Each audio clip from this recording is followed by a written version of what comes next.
अंतर्राष्ट्रीय महिला दिवस के उपलक्ष्य में मंगलवार को आर्य समाज बुधवार बाजार में प्राकृतिक चिकित्सा योग एवं आहार चिकित्सा से बीमारियों को नियंत्रित करने पर आयुर्वेदिक एवं प्राकृतिक चिकित्सकों ने सुझाव देने के साथ ही घरेलू नुस्खों और आहार द्वारा बीमारियों को नियंत्रित करने के बारे में बताया। इंटरनेशनल नेचुरोपैथी ऑर्गेनाइजेशन एवं गंगा आरोग्य धाम रामगंगा विहार B/18 स्टेट बैंक का रोड मुरादाबाद द्वारा आयोजित गोष्ठी में मोटापा, डायबिटीज, थायराइड, गठिया, पाचन तंत्र का खराबी, समय, अन्य बीमारियों को कैसे दूर किया जाए आदि के बारे में विशेषज्ञों ने अपने विचार व्यक्त किए। इंटरनेशनल नेचुरोपैथी ऑर्गेनाइजेशन के गुड़गांव से आए मुख्य वक्ता दर्शन आश्रम के जगदेव आचार्य ने बताया कि हमें प्रकृति की शरण लेनी चाहिए। हमारे विचार, आहार, रहन सहन कैसा हो इसकी जानकारी दी। प्राकृतिक चिकित्सा पद्धति एक ऐसी पद्धति है जिससे हम स्वयं की चिकित्सा कर सकते हैं और बहुत सारी बीमारियों से बच सकते हैं। मुख्य अतिथि के रूप में उपस्थित जैन समाज के अध्यक्ष अनिल जैन, महिला मोर्चा की भाजपा के प्रदेश अध्यक्ष श्री अग्रवाल ने प्राकृतिक चिकित्सा की सराहना की और उन्होंने लोगों से ये भी अपील की आधुनिक जीवन शैली से जुड़ी चीजों को अपनाने से स्वस्थ रह सकते हैं, इसे अपनी नियमित जीवन में अपनाना चाहिए। आरोग्य धाम की उसने बताया, हमें प्रतिदिन प्रातःकाल ध्यान करना चाहिए, इससे हमारे शरीर में रक्त का संचार बढ़ता है, सकारात्मक सोच बढ़ती है और नकारात्मक सोच दूर होती है, ऊर्जा का समावेश होता है। गंगा आरोग्य धाम की प्राकृतिक चिकित्सा एवं योग के विशेषज्ञ डॉक्टर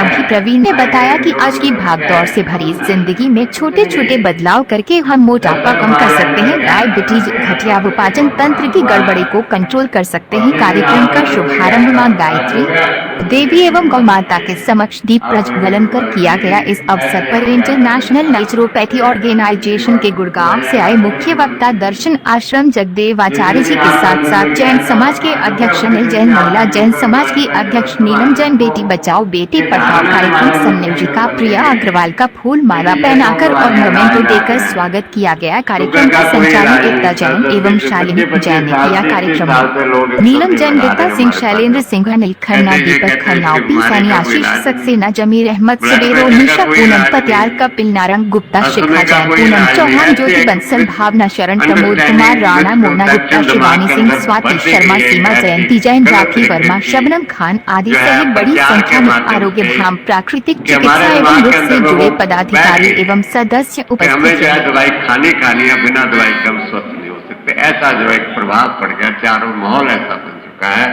इसलिए जो है हम लोग समझते हैं कि बिना दवाई कैसे ठीक हो जाए और डरते हैं दवाई छोड़ते हुए। इतना डर लगता है कि दवाई ना ली तो पता नहीं क्या हो जाए, डॉक्टर ने कहा दवाई लेने, जबकि ऐसी कुछ बात नहीं है। आपके sugar, blood pressure, joint pain, ये आपके देखते देखते पता ही चलेगा, छूमंत्र हो जाए कहाँ चले गए और आप ढूंढते उनको रह जाओ कि थे ही नहीं और बड़ा हैरान हो गया आप कैसे। लेकिन इस विज्ञान को थोड़ा समझना आप, ये क्या विज्ञान है। भगवान कृष्ण जब जब भी हमारे इस पृथ्वी पर ऋषि मुनि, साधु संत, महात्मा, पीर पैगंबर आए, वो किस लिए आए दुनिया में? हमें रास्ता दिखाने के लिए, क्योंकि हमारे कोई चीज का रास्ता पता नहीं, ये रास्ता उनको पता था, इसलिए वो आए। जब तक हम उनके संपर्क में रहे, साधु संतों, महात्माओं, ऋषि मुनियों के विद्या ज्ञान का नॉलेज मिलती रही उनसे, क्योंकि उन चीजों की लगातार हमें जानकारी की जरूरत है। मन के ऊपर प्रभाव तभी पड़ता है, रोज हमें वो शिक्षा मिलती रहे मन के ऊपर, तब हमारे मन के ऊपर, जब भी वो शिक्षा मिलता है तो हमारा मन भटक जाता है संसार के प्रलोभ में, क्योंकि माया का जंजाल जितनी यहाँ चमक दमका उसको देख करके उधर मन भटक जाता है और जो अपनी चीजें उनको छोड़ देता है। मैं डॉक्टर रूपा घोष। आज क्या कारण किया जा रहा है, किस संस्था के द्वारा? संस्था गंगा आरोग्य धाम की तरफ से ये शिविर का आयोजन है। ये इंटरनेशनल नेचुरोपैथी ऑर्गेनाइजेशन और आयुष मंत्रालय के तत्वाधान में ये कार्यक्रम का आयोजन किया गया। शिविर का भारत रोग मुक्त अभियान चलाया जा रहा है। अमृत महोत्सव भारत सरकार की तरफ से मनाया जा रहा है। उस उपलक्ष्य में पूरे देश में ये शिविर अलग अलग स्थानों पे बनाया जा रहा है, किया जा रहा है, जिसमें कि मुरादाबाद में हमें ये अवसर मिला कि यहाँ पर ये कैंप किया जाए। आज हमारे जो मुख्य वक्ता आए हुए हैं गुड़गांव के दर्शन आश्रम के शेषाद्री जी के परम शिष्य जगदेव आचार्य जी आए हैं।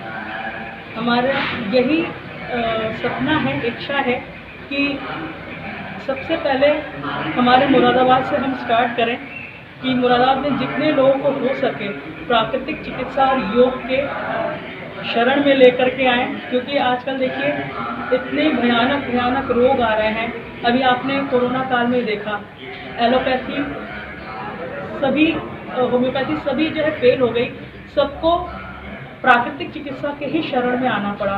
कभी कोई काढ़ा बना के पी रहा है, कभी इम्यूनिटी किस तरह से बढ़ाए उसके लिए योग कर रहे हैं, प्राणायाम कर रहे हैं।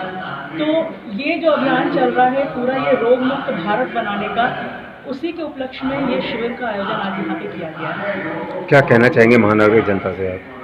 महानगर की जनता से करबद्ध निवेदन है कि कृपया किसी भी रोग से डरे नहीं, क्योंकि रोग का नाम सुन के डर जाते हैं, दवाइयाँ खा खा के उसके साइड इफेक्ट से हम और बीमार हो जाते हैं।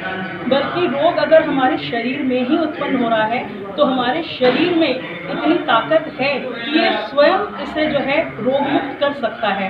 बस ये शरीर एक मंदिर है, इस मंदिर को हम किस तरह से साफ सुथरा रखें, जितना साफ सुथरा रखेंगे ये मंदिर हमें उतनी ही ऊर्जा प्रदान करेगा, और जब ऊर्जा प्रदान होगी तो अपने आप हम रोग मुक्त हो जाएंगे। तो कृपया योग करें और प्रकृति के शरण में आएं। मैं डॉक्टर महजबी परवीन जी, क्या कहना चाहेंगे? मैं लोगों से कहना चाहूँगी कि आप अपनी दिनचर्या जो है वो सुबह से लेकर शाम तक जो लाइफस्टाइल है थोड़ा सा उसको चेंज कर लें, क्योंकि अगर हमारा लाइफस्टाइल बदल जाएगा तो ऑटोमेटिक सी बात है कि हमारी बहुत सारी जो बीमारियां हमारे अंदर रोग पनपते वो दूर हो जाएंगे। दूसरी चीज़, हमें अपने सुबह से लेकर शाम तक का जो एक शेड्यूल है थोड़ा सा उसको ठीक करने की देरी है। जैसे सुबह ब्रह्म मुहूर्त में उठना चाहिए, थोड़ा योगा प्राणायाम, अपना आहार चिकित्सा जो हमारी सबसे मेन है, आहार चिकित्सा कि हम टेक क्या कर रहे हैं, मतलब क्या हम खा रहे हैं, जैसा हम खाएंगे वैसे ही हमारे विचार होंगे। हमें सकारात्मक सोच रखनी है और नकारात्मक सोच को दूर करना है। दूसरी चीज़, हमें क्षारीय भोजन करना है, अम्लीय भोजन नहीं करना है, क्योंकि क्षारीय भोजन हमारे शरीर में ब्लड सर्कुलेशन को नॉर्मल करता है और हमारे बॉडी के अंदर को सुरक्षित रखता है। और जो जितना भी अम्लीय भोजन है जैसे मैदा, चीनी, नमक, ये अम्लीय भोजन जो है ना, ये हमारे शरीर को बिगाड़ता है, उससे डिसीज़ पैदा होती है, गठिया है, शुगर है, हाई बीपी है, हार्ट पेशेंट हैं, ये सारी चीज़ें हमारे अम्लीय भोजन से होती हैं। तो मैं शहर के लोगों से कहना चाहूँगी कि लाइफस्टाइल बदलें, सुबह जल्दी उठें, थोड़ा टहलें, घूमें फिरें, और दूसरी चीज़ पॉजिटिव सोच रखें, थोड़ा हंसें, स्माइल करें। कि आप देखिए कुछ लोग कितना टेंशन में रहते हैं, मेन है स्ट्रेस। हमारा मेंटली और फिजिकली जो ना स्ट्रेस बहुत रहता है, तो सबसे पहले हमें अपने स्ट्रेस को कम करना है। जब हमारा स्ट्रेस कम होगा तो हम लोग फिजिकली भी ठीक रहेंगे, मेंटली भी ठीक रहेंगे। और सबसे मेरा निवेदन है कि कृपया सुबह उठकर 3 बार ओम का उच्चारण ज़रूर करें, और जो लोग ओम का उच्चारण नहीं कर सकते हैं वो थोड़ा ज़ोर से गहरी लंबी सांस लें। जितना गहरी सांस हम लेंगे, इनहेल करेंगे, हमारे लंग्स जो है बॉडी में उतना ही ऑक्सीजन का प्रवाह को बढ़ाएंगे। तो हमें क्या करना है, थोड़ा सा अपना लाइफस्टाइल बदलना है और प्रकृति की शरण में जाना है, क्योंकि जब प्रकृति की शरण में जाएंगे तो प्रकृति खुद हमारा लालन पोषण करती है, तो हमारी बहुत सारी बीमारियों को रोग मुक्त करती है। जैसे आप गौशाला से जुड़े हुए हैं, क्या संदेश देना चाहेंगे समाज को? गौशाला से हम लोग जुड़े हैं तो मेरा संदेश ये है कि जैसे मैंने एक्सपेरिमेंट भी किया है, जिनको हार्ट की बीमारियां हैं, हृदय रोगी हैं, सुबह उठकर यदि वो गाय के ऊपर हाथ घुमाते हैं, कम से कम 5 बार अगर हाथ फिराते हैं, तो हमारे जो हाथ की हथेलियाँ, इनसे एक्यूप्रेशर होता है। तो गाय के अंदर पॉजिटिव बहुत ज़्यादा वाइब्रेशन होती है, उसमें 36 कोटि देवी देवता होते हैं, उनसे जो हमें पॉजिटिव एनर्जी मिलेगी वो हमारे लिए अच्छा है। तो अपनी हम बीमारियां भी दूर होंगी और उन्हें सुबह ये काम करना चाहिए।